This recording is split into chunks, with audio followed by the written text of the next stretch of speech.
My name is Ryan. My full name is Ryan Velasquez, but it's still a part of my drag name, so I go by Ryan. And my pronouns are she, her, or she, they. I am a trans woman, but I also still have a part of a non-binary identity, a part of me, I guess you could say. So yeah, she, her, she, they.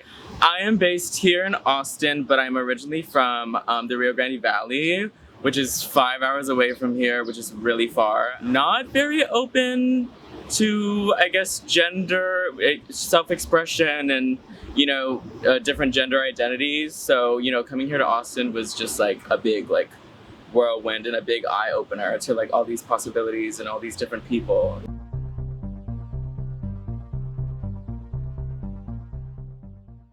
So I recently came out as a trans woman, and I've always known I was trans ever since I was little, ever since I was playing with dolls and, wanting to be in girl clothes and having girlfriends, But I feel like I just suppressed it for so many years and lied to myself for so many years, which is like a normal thing to do, when you have all these different fears and anxieties that are suppressing you. When I came to college and I came here to Austin, that's when I started thinking maybe I should play around with gender, and experiment. I would start dressing more feminine or start wearing makeup, and then that's when I discovered drag at UT with the Dobie shows. So that opened a whole new world for me, and I was like, wow, you can express yourself through performance and express your gender, that's amazing. I was never able to do that for 18 years, and look where I am now. I'm a fully realized woman, and I know who I am. I know what I'm here to do on this earth, and that's to spread love and love like a woman. So I had a lot of unlearning to do, and now that I'm a queer trans woman who's also non-binary at the same time, I have such an open mind now, and I feel I don't judge others anymore. I welcome everyone with open arms. As a trans woman, I have such an open mind now, and I'm glad that I know the things that I do, and I'm glad that I have good, right morals, and I just want the best for everyone, and the best for our country, and for our trans people in our country, and for our other queer folk in this country.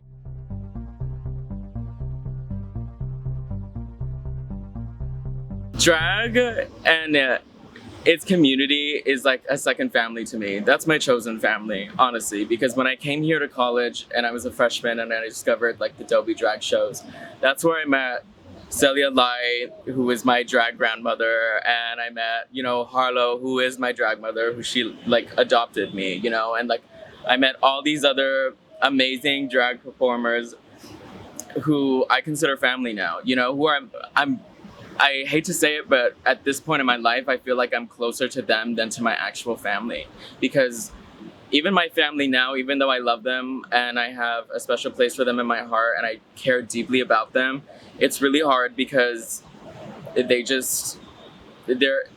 stubborn. It's really frustrating. It's really a hard thing to deal with, and I'm still dealing with right now. Yeah. So that's why I confide in my drag family and my drag sisters and drag trans sisters, and I ask them for advice because they are going or have been through the same thing as me. Just drag means so much to me right now. It's just such a great way to express myself, and it's such a great way of therapy for myself. I love to perform. I did musical theater in high school, so I was a theater nerd. Drag is fun. Drag is positive. It's love. It's really love. That's all it is. Nothing bad, no discrimination, no judgment, just freedom of expression.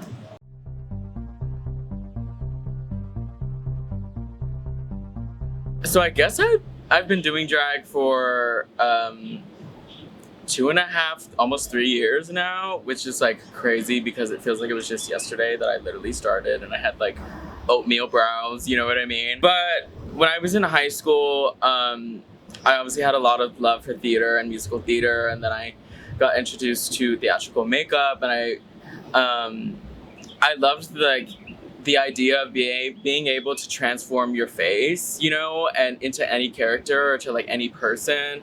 I was really into art as well, and drawing and painting and drawing people. So I loved studying the face and just all that kind of stuff fascinated me so much. And at the same time, I was dealing with like a lot of internal homophobia, but still like let myself like have my guilty pleasures. So I did watch Drag Race like in high school.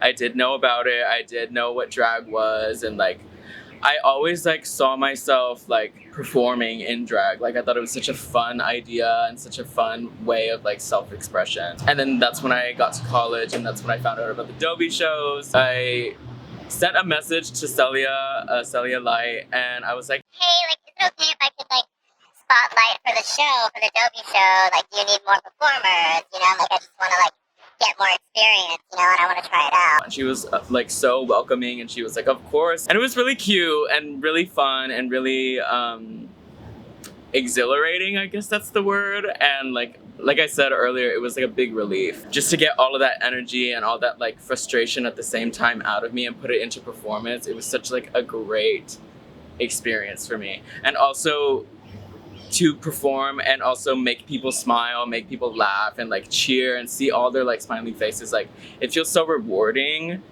And I just love making people happy. I love making people laugh. I love to entertain. Like it's just like, I realized like it's like a big passion of mine.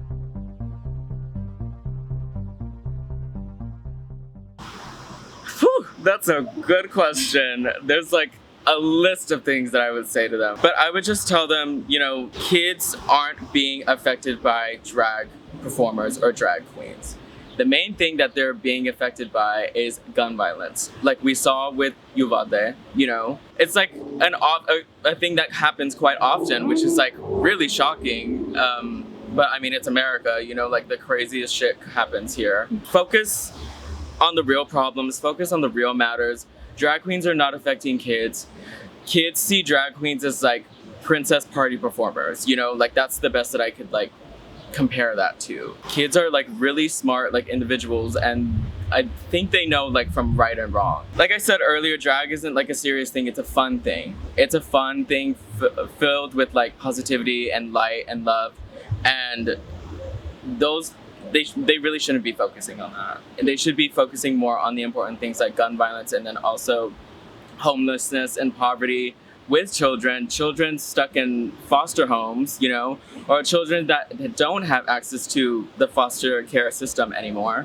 Or even like climate change. Like we're literally gonna fucking die like in like 30 years. You know what I mean? Like we should be trying to reverse that. A drag queen is not gonna turn your child gay. Like, you know, like trust me, because I was that child. It's just so insane and baffling to me, because it's like, can you just focus on something else? Like leave us alone. Like we're just trying to enjoy ourselves and express ourselves in any way that we can.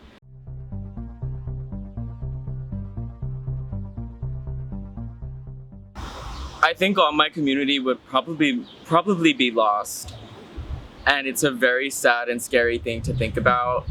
And I keep trying to, you know, distract myself, you know, and trying to hope and pray for the best, you know, after all this like work that everyone has done, you know, going to the Capitol, like using our voices, spreading awareness, and still like it seems like a big defeat. I feel like my sense of freedom and my sense of therapy would be completely gone, and my chosen family would almost be gone, because no one would have any source of income or, you know, opportunity to perform or to be in a show.